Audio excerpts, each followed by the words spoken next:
Stop. You haven't subscribed to the channel yet. Subscribe now. We have new stories every day. Now, let's go. The late afternoon sun cast long shadows across the dashboard as Devin Palmer navigated his Tesla Model 3 through the winding suburban streets of Rosewood.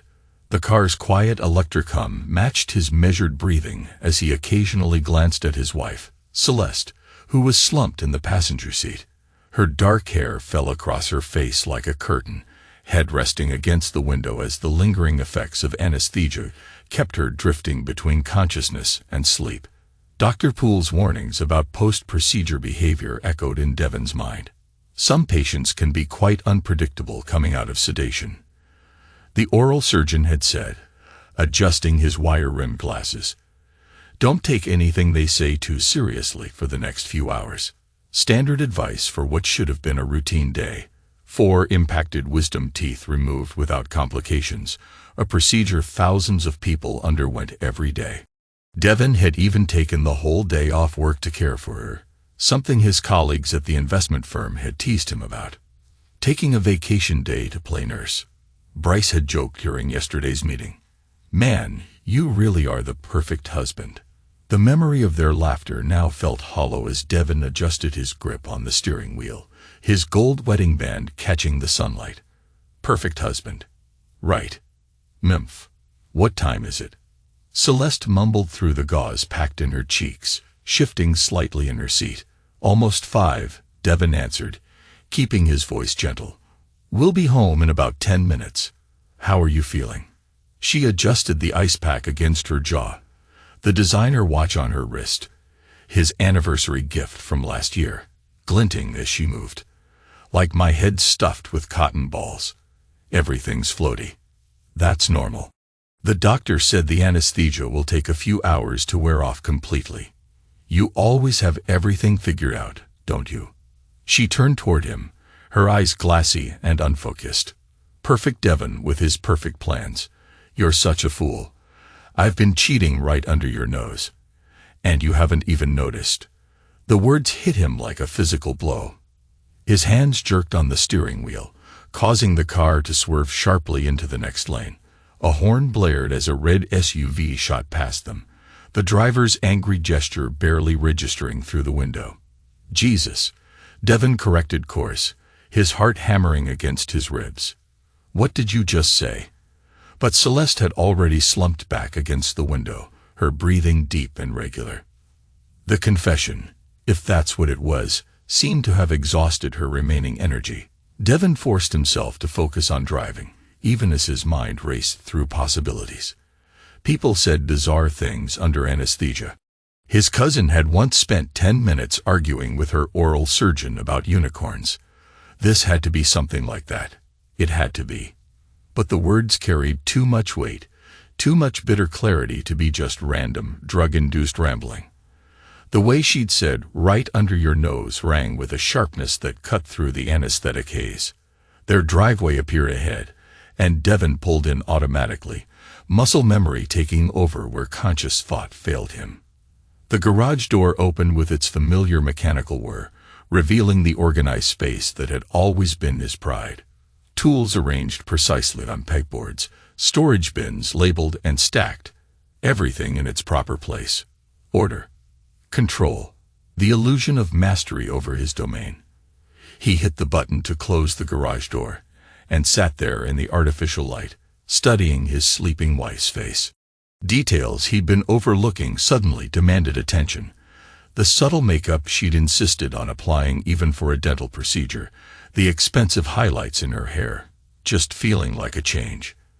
That cost more than their monthly utility bill, the new perfume she'd started wearing recently. Subtle notes of jasmine she'd never favored before. Celeste, he said, surprised by the steadiness of his own voice. We're home. She stirred, blinking slowly. Already? Yeah. Let me help you inside. Getting her out of the car was a careful operation.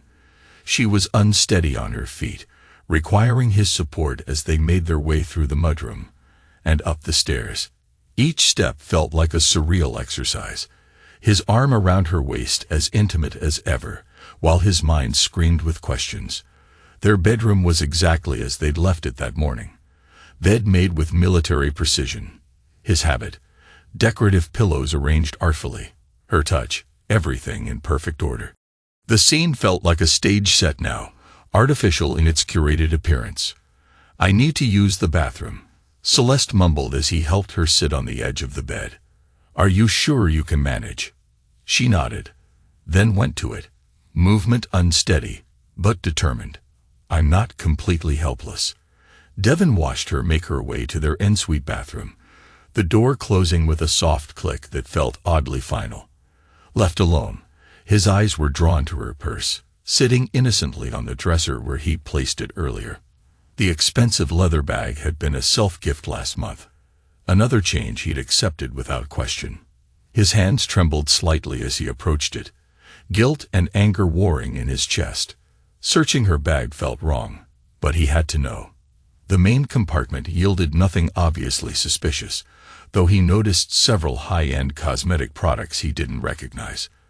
But in a side pocket, he found her phone. The screen was locked. She'd changed the passcode recently, citing work security protocols as the reason. Another red flag he'd willfully ignored. The sound of running water from the bathroom spurred him to move quickly. Opening her wallet, he found a stack of receipts telling their own story. A charge from Giovanni's Bistro last Thursday, when she'd said she was working late. A coffee shop bill from 2 weeks ago, during what was supposed to be a critical client meeting. Small discrepancies forming a damning pattern. A notification lit up her phone screen. Meeting confirmed for Thursday. Just an initial, no context, but enough to make his stomach turn. He carefully replaced everything exactly as he'd found it. Years of meticulous habits served him well, even in crisis. The bathroom door opened, and Devon quickly stepped away from the dresser.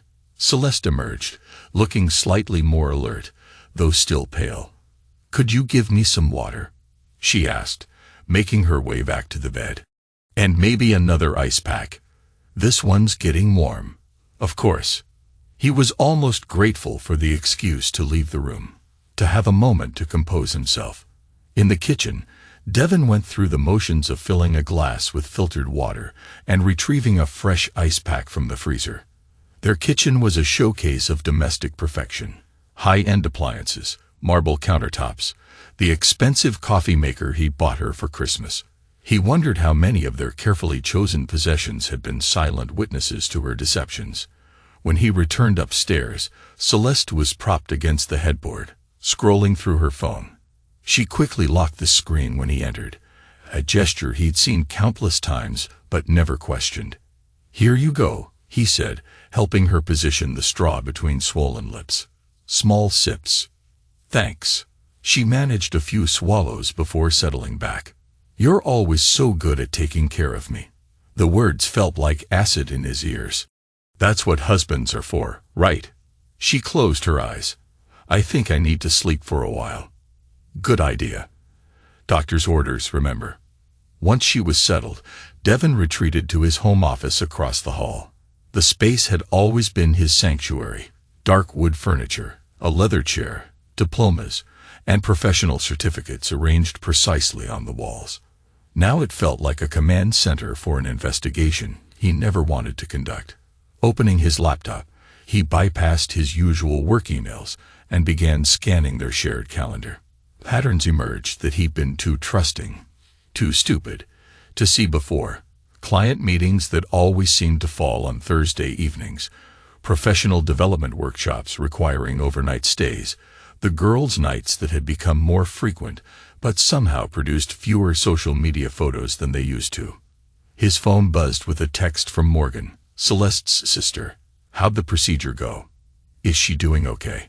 Devon stared at the message, wondering if Morgan was part of the deception. The sisters were close. Did she know? Was she covering for Celeste? How many people had been watching him play the role of trusting husband, laughing at his willful blindness? "Procedure went fine," he typed back. "She's resting now. You're such a good husband," came Morgan's reply. "She's lucky to have you." He set the phone face down on his desk, unable to stomach any more irony. Hours passed as he sat there, reconstructing their recent history. The late-night calls Celeste took in the backyard, pacing the garden path he'd installed last summer. The mysterious gym sessions that never seemed to produce visible changes. The new passwords on everything from her phone to her laptop. A memory surfaced from 3 weeks ago, walking into their bedroom to find her quickly closing her laptop, claiming she was just finishing work emails. He'd accepted it without question, even brought her a glass of wine, and left her to it. Had she been messaging her lover then, planning another rendezvous while he played the role of attentive husband? The sound of movement from their bedroom drew his attention.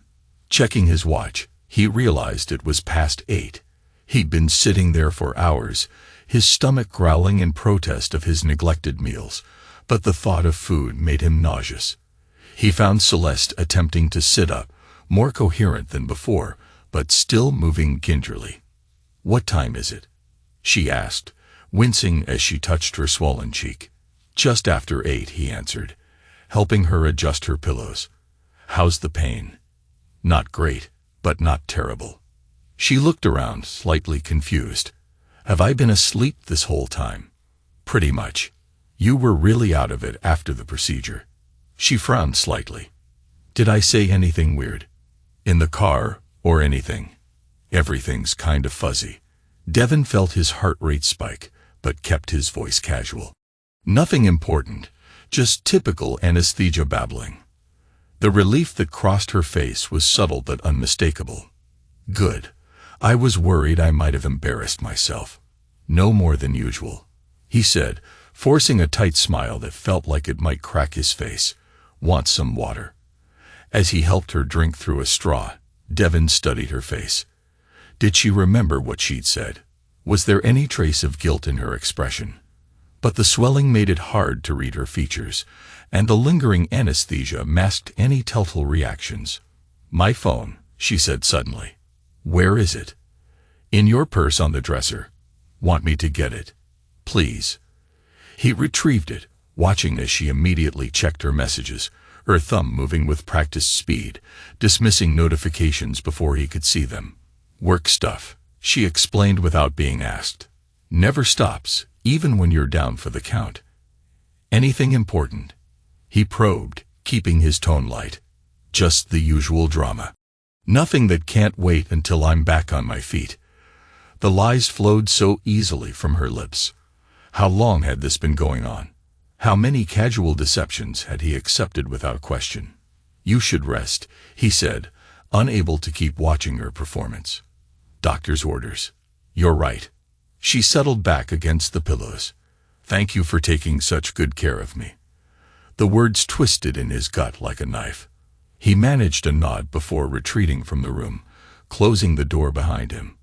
Back in his office, Devin opened a private browser window and began researching divorce attorneys in the area. He wasn't ready to make a move yet. He needed real proof, not just suspicions and circumstantial evidence, but he could start preparing. The night stretched on as he made notes, researched legal strategies, and documented everything he could remember that might be relevant. One thing became clear: confronting her directly would be worse than useless. She'd deny everything, make him feel paranoid, maybe even turn it around on him.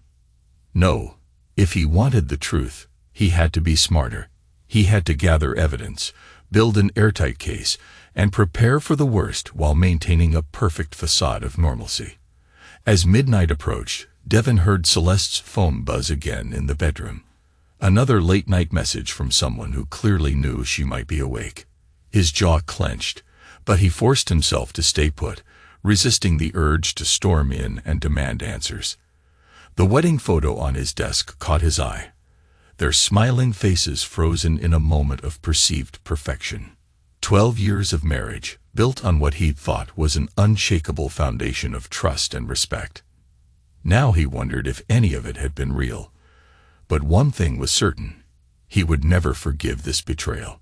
The trust they'd built over 12 years had been shattered by a single drug-induced confession, and no amount of explanations or apologies could restore it.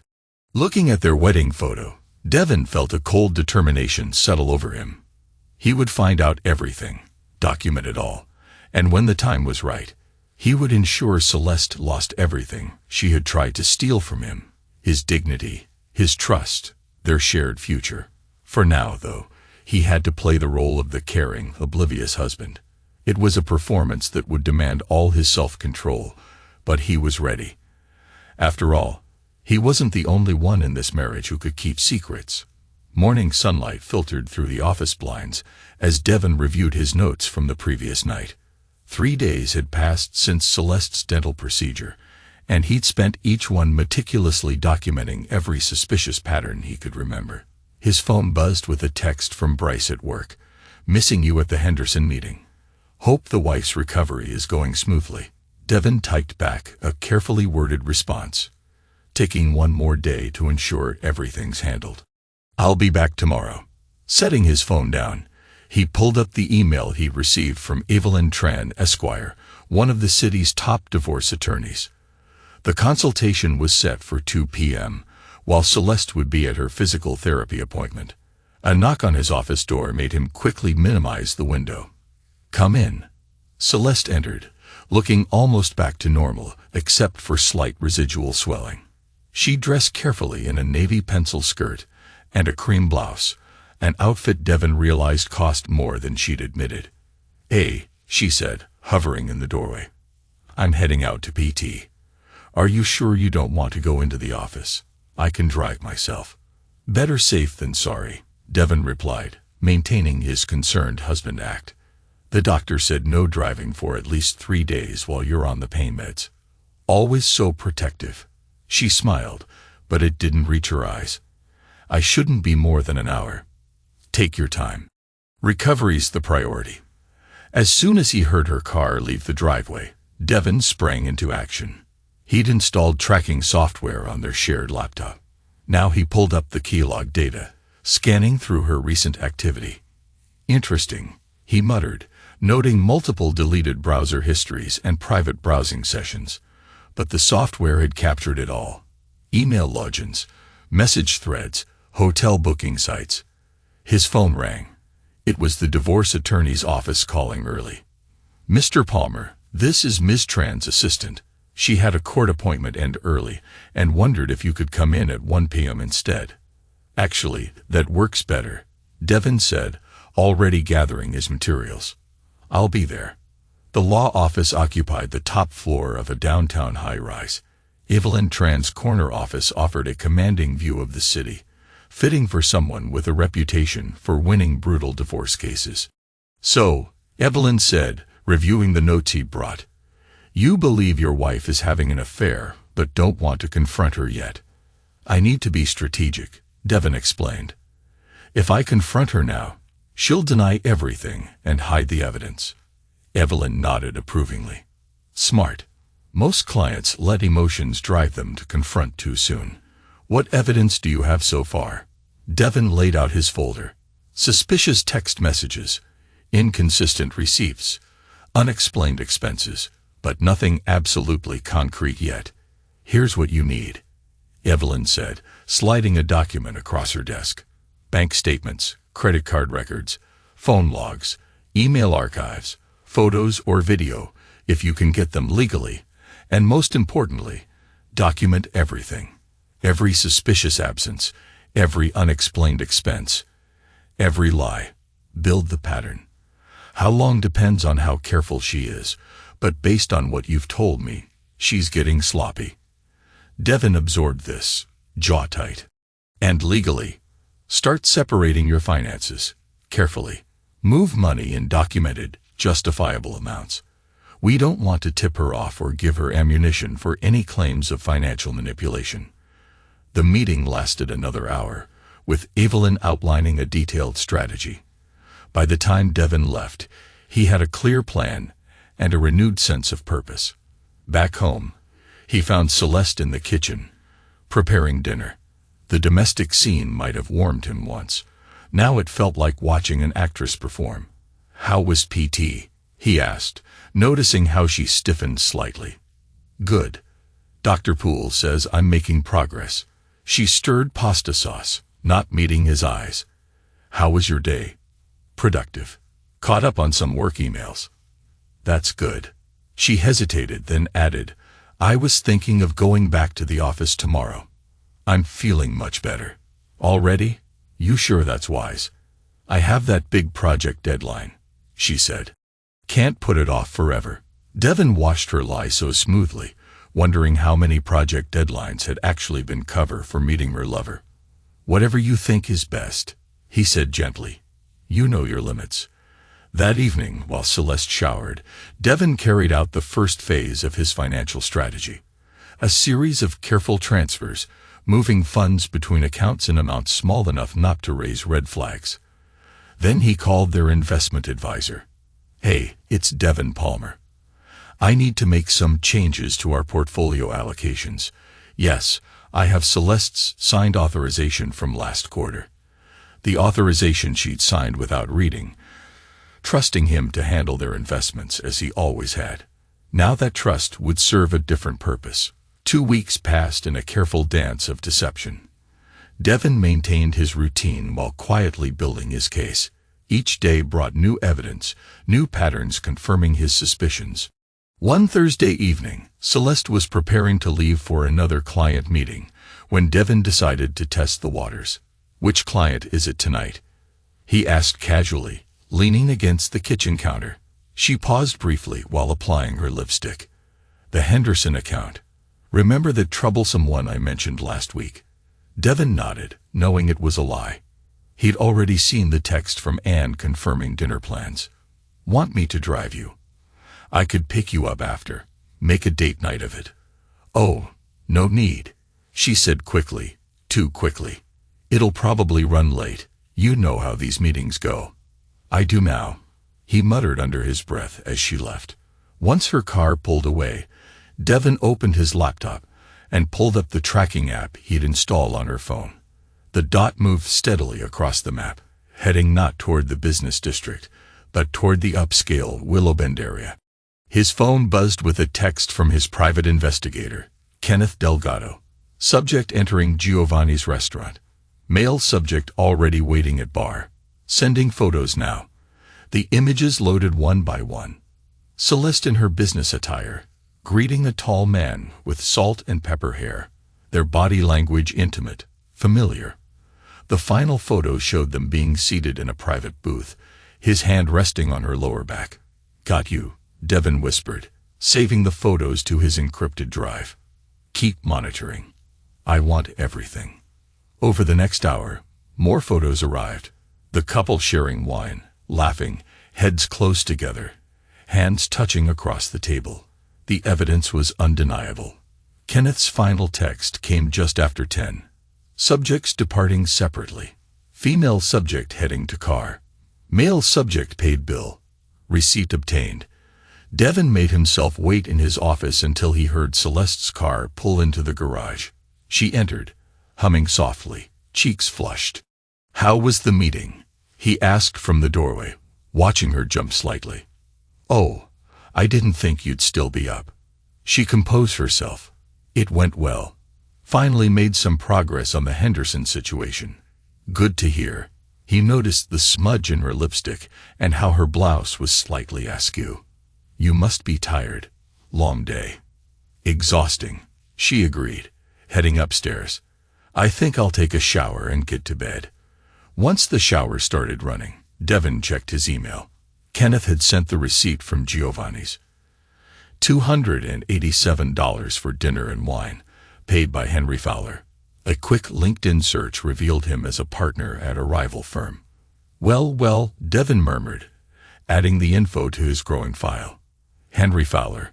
Nice to finally have a name. The next morning, Devon executed the next phase of his plan. He made an appointment at their bank, armed with documents Evelyn had prepared. I'd like to discuss some changes to our joint accounts, he told the manager, sliding over the paperwork. My wife's signature is on the forms. The manager reviewed them. Authorization forms Celeste had signed months ago for routine updates, now modified according to Evelyn's instructions. Everything legal. Everything documented. These seem to be in order, Mr. Palmer. The changes will take effect immediately. Back home, Devon found Celeste in an unusually good mood, humming as she worked on her laptop. "You seem chipper," he observed. "Good news at work." "Just feeling positive," she replied. "Things are finally falling into place." "I'm sure they are," he said, thinking of the photos from Giovanni's.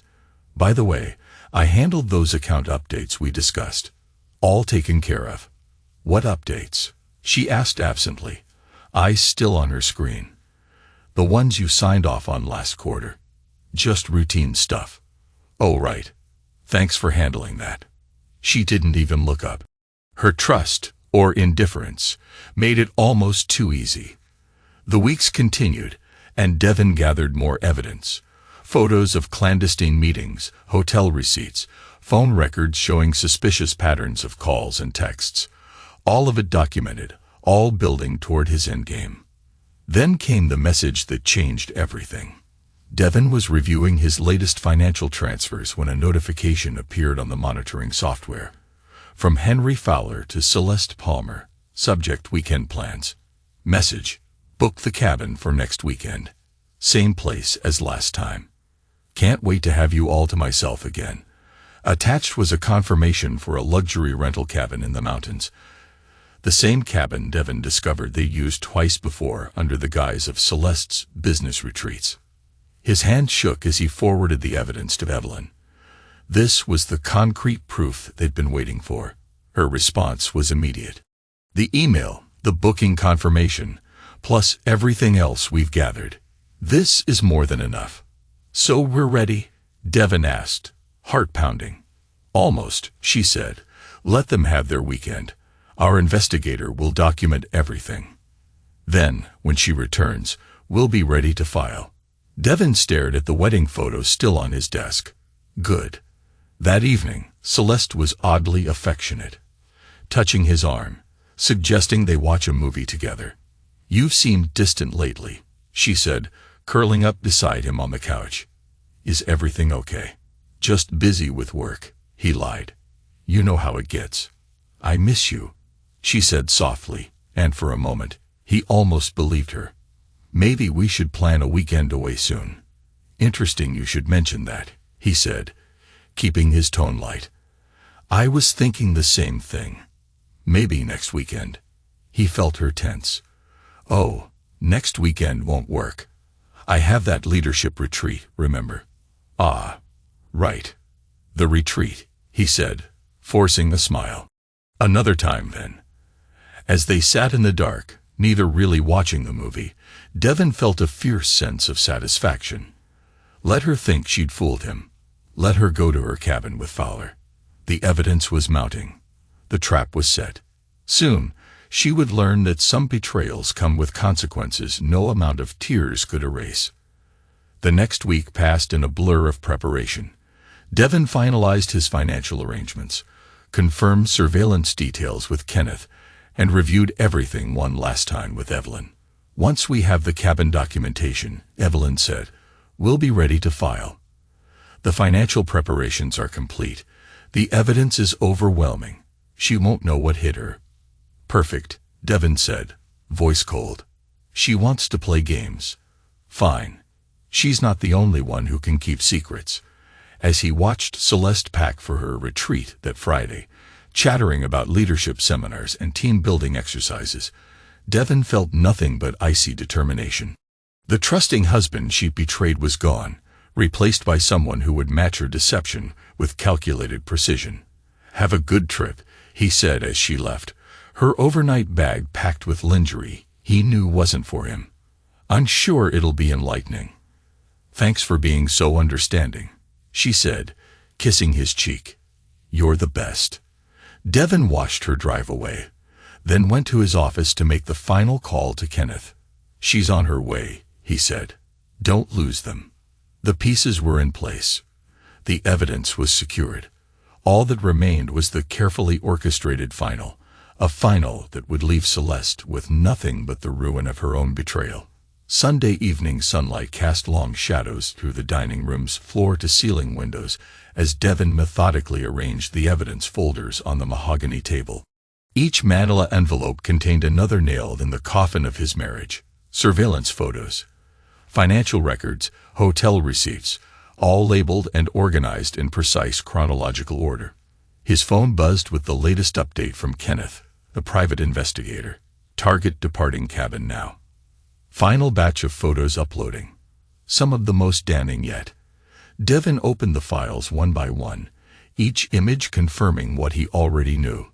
Celeste and Henry caught in intimate moments over their weekend retreat, embracing on the cabin's deck, sharing wine by the fire pit, disappearing inside as the evening fell. The timestamps told the story of every betrayal. Another message lit up his screen, this time from Celeste. Heading home now. The leadership retreat was amazing. Learned so much about team dynamics and organizational behavior. Should be back in a couple hours. Miss you. I bet you do, he muttered, forwarding the message to Evelyn, his attorney. Her response was immediate. Everything's ready on our end. Financial transfers complete, documents prepared, exhibits organized. Are you sure you want to do this tonight? Yes, he replied. No more waiting, no more pretending. He stood and walked the perimeter of the dining room, checking each detail. The chandelier, a wedding gift from her parents, was dimmed just enough to cast subtle shadows across the table. The folders were arranged so the story of her betrayal would unfold piece by piece. Even the chair he'd set aside for her faced the windows, ensuring the setting sun would shine directly into her eyes. The house phone rang, sharp in the silence. Caller ID. Morgan. He considered letting it go, but that might raise suspicions. Hello. Hey, Devon, Morgan said, oblivious to everything. Just checking if my sister's back yet. She's not answering her cell. She's on her way home, he replied, tone neutral. Should be here soon. Great. How was your weekend alone? Must have been boring without her. Devon glanced at the surveillance photos spread before him. Actually, it was quite productive. You workaholics. Morgan laughed. Well, tell her to call me when she gets in. We have to finalize plans for Mom and Dad's anniversary party next month. The anniversary party, another event that would never happen the way they planned. I'll let her know you called, he said curtly, then hung up. He sent one final text to Kenneth. Send everything you have. I want it all ready when she walks in. Kenneth's response came quickly but with caution. Uploading now. Been doing this job 15 years. Initial confrontations usually go better in daylight with lawyers present. This isn't a usual case, Devon replied. She thinks she's coming home to her oblivious husband. Time to shatter that illusion. He clicked through the final batch of photos, each one fueling the cold fury that had replaced his heart. Celeste and Henry walking hand in hand along the private trail, dining on the deck, relaxing in the hot tub with champagne on the side. The sound of a car turning into the driveway finally pulled him from the images. Game time. He adjusted the dining room lights one last time, then took a seat at the head of the table. Keys jingled in the lock. The front door opened. Devon. Celeste called out cheerfully. I'm home. You won't believe how amazing the retreat was. They really challenged us to think differently about leadership, and... She stopped abruptly in the dining room doorway, eyes sweeping over the scene. Devon at the head of the table, folders arrayed before him, the subtle lighting making his expression look almost ominous. What's all this? She asked, voice wavering as her eyes darted from the folders to his face. Have a seat, Celeste. His tone was as cold as steel. We need to talk about your weekend. The real one, not the fiction you've been feeding me. What are you talking about? She whispered, though her face was already losing color and her designer overnight bag slipped slightly in her grasp. Sit down. She moved slowly to the chair across from him, her bag dropping to the floor with a soft thud. Something inside clinked, probably the unfinished wine she and Henry hadn't polished off. Devon, you're scaring me, she said, trying to sound in control. What's going on? Instead of answering, he opened the first folder and slid a photo across the table. Celeste and Henry, embracing outside the cabin, his hand tangled in her hair. "Looks like quite the leadership retreat," Devon said quietly. "Tell me, does Henry Fowler teach team dynamics before or after he takes you to bed?" The color drained from her face as she stared at the photo. Her hand trembled as she reached for it. "Where did you, how long?" Devon's voice sliced through her stammering. "How long have you been sleeping with him?" "Devon, please, I can explain." 6 months. A year? He slid another photo. An earlier meeting at Giovanni's. Or has it been longer?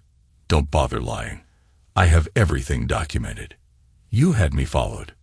Anger sharpened her tone, overshadowing her shock. You invaded my privacy. He let out a bitter laugh. Privacy? You want to talk about privacy? He pulled out a stack of receipts. Let's discuss the hotel rooms you charged to our joint account. The Westin, the Four Seasons, that boutique place downtown. You weren't even subtle. Those were business trips. Stop lying. He slammed his fist on the table, making her jump. I've got photos from every single one of your business trips. You and Fowler checking in, having dinner, sneaking around like teenagers. Did you really think I was completely blind? Celeste's shock faded into defiance. Fine. You want the truth. Yes, I've been seeing Henry because he actually sees me, actually listens to me. When was the last time you did that? Don't you dare, Devon said, voice deadly quiet. Don't try to blame me for your choices. I gave you everything. This house, your car, those designer clothes you love. I supported your career, trusted you completely. I never questioned your late meetings or work trips. He spread his hands wide. And this is how you repay me. It's not about things, Devon. It's about feeling alive. And did you feel alive in that hot tub last night? He slid forward the most recent photos. You certainly looked it. Celeste's face crumpled as she took in the images. You really had someone watching us the whole time. Ever since your wisdom tooth surgery, he confirmed, watching understanding dawn in her eyes. What does that have to do with anything?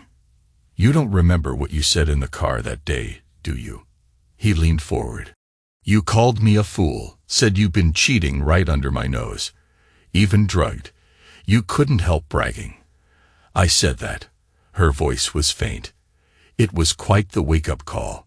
Devon began laying out more photos. After that, I started paying attention. Really paying attention. The late-night phone calls, the mysterious gym sessions, the new passwords on everything. Once I started looking, the pattern was obvious. Thursday nights at Giovanni's, weekend retreats at the cabin. You weren't even trying to be subtle anymore. So what now? Her voice shook. You've built your case, played detective. What do you want? I want you to understand exactly what your choices have cost you. He pulled out a thick legal document and slid it across the table. Celeste's eyes widened at the heading. Divorce papers. You can't be serious. Dead serious. But that's just the beginning. He pulled out more documents. I've been busy these last few months. Every asset we own has been documented. Every account tracked. Every penny accounted for. Celeste grabbed the papers, scanning them with mounting panic. Her face paled. Devon, what did you do? I protected what's mine. The house, the investments, the savings, everything has been legally secured. Your signature is on all the necessary documents. My signature. I never signed. Remember all those routine paperwork items you were too busy to read?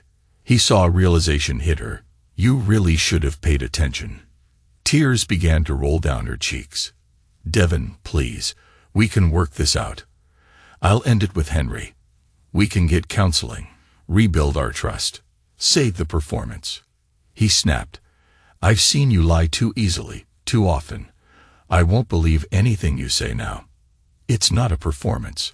She stood abruptly, the chair toppling behind her. Yes, I made a mistake, a huge one. But 12 years of marriage has to mean something. It meant something to me, Devon replied icily, until I learned it was built on lies. Not every moment, she pleaded. What about our trips to the coast? The holidays with family, the life we built. You mean the life where you were sneaking around with Henry Fowler while I played the doting husband? He pulled out more photos. Here you are at that cafe. Same day you said you were having lunch with Morgan. Here you are at the Westin when you were supposedly at a conference. One by one, he laid out hotel receipts, restaurant bills, text message printouts. Every lie documented. I'll fight you on this, she declared, wiping her tears angrily. I'll get my own lawyer. You can't just erase 12 years. Go ahead. Devon stayed seated, unnervingly calm. Every photo, receipt, phone log, misuse of joint funds. It's all here. He tapped the folders. And Evelyn Tran is very thorough. Evelyn Tran. Celeste's voice cracked. You went to her. She's the most aggressive divorce attorney in the state, and worth every penny. The papers need to be signed within 48 hours. Evelyn will be in touch with whichever lawyer you hire. If you refuse, he let the threat hang in the air. Everything becomes public record. Every sordid detail aired in court. How do you think that'll affect your career? Your family relationships? Your precious Henry? Celeste sank back down, face ashen. You've really thought of everything, haven't you? I learned from the best, he said, standing. You taught me how to keep secrets, how to plan behind someone's back. I just took better notes. What happens now? Now, he said, I'll be staying at the Four Seasons until this is over. You can remain here, temporarily, but the house will be sold as part of the settlement. Sold. She looked around frantically at the home they'd built. But this is our house. This was our house, he corrected coldly, before you turned it into just another place to lie. My lawyer will handle all communication from here on out. Wait. She rushed after him as he strode toward the door. You can't just walk away like this. We need to talk properly. We're done talking. He picked up the suitcase he'd already packed and set in the hall. You had 12 years to be honest, to value what we had. Instead, you chose hotel rooms and secret rendezvous. He reached for the doorknob. I never meant for any of this to happen, she whispered desperately. But it did, and now you live with the consequences. He opened the door. Goodbye, Celeste. Devon, please, she cried, voice breaking. I love you. He paused, hand on the knob. No, you love the convenience of me, the stability, the lifestyle. You didn't love me enough to be faithful or honest. He pulled the door open. That's the difference between us. She collapsed into sobs behind him. Once that sound would have torn at his heart, but now it meant nothing. His phone buzzed as he headed to his car. A message from Evelyn. Everything go according to plan. Yes, he replied, starting the engine. She'll sign. She knows she has no choice. How are you holding up? Devon looked back at the house. Warm lights glowing in the windows that once meant home. They felt like mere stage lighting now. I'm fine, he answered. Some things can't be forgiven. He pulled away from the curb, ignoring the phone as it lit up with calls from Celeste's parents, Morgan, mutual friends. The facade was crumbling quickly. Driving through the familiar streets of Rosewood for the last time, he felt an odd sense of liberation. The weight of suspicion and betrayal was gone, replaced by cold certainty. His phone kept buzzing. Messages from Celeste. Please come back. We can talk. I'll tell you everything. Just give me another chance. You can't throw away 12 years like this. Each please strengthened his resolve. At the Four Seasons, the valet greeted him by name. Evelyn had arranged everything, ensuring a seamless transition. Welcome, Mr. Palmer, the front desk manager said politely. Your suite is ready. Would you like assistance with your bags? No need. Devon lifted his single suitcase. I've learned to travel light. The suite overlooked the city, a panoramic view of glittering lights. Devon stood at the window, watching the sunset paint the sky in shades of red and gold. His phone finally stopped buzzing. A text from Evelyn. Just heard from Timothy Bancroft. He'll be representing her. Good attorney, but no match for what we've prepared. Meeting set for Tuesday. Perfect, he replied. No negotiations on the terms. Understood. Get some rest, Devon. You've done the hard part. He took off the watch Celeste had given him for their last anniversary and dropped it into the hotel safe, alongside his wedding ring. The indentation on his finger would fade with time. Room service knocked. An unexpected dinner and a bottle of scotch. Compliments of Miss Tran, the waiter announced. She said you might forget to eat. Evelyn was right, as usual. He hadn't eaten all day, too focused on preparing for Celeste's return. Now he sat down to the meal, his phone lighting up with one final text from Celeste. I know you won't believe me, but I did love you. I still do. Devon deleted the message without responding. Love without loyalty meant nothing.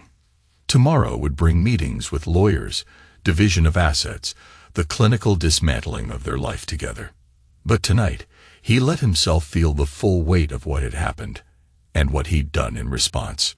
Some might call him cold for walking away so completely, cruel for using her own trust against her, calculating for spending months preparing his revenge. Maybe they were right. Betrayal changes people. The trusting husband who had driven Celeste to her dental appointment was gone, replaced by someone who would never again confuse blind trust with love. He turned off his phone and walked back to the window. Below, the city continued its eternal rhythm, indifferent to the dramas unfolding in its midst. Lives change, marriages ended, trust shattered, and the world went on. Tomorrow would bring new challenges, but tonight, he had done what needed to be done. No weakness, no forgiveness, no second chances. Some betrayals demanded nothing less.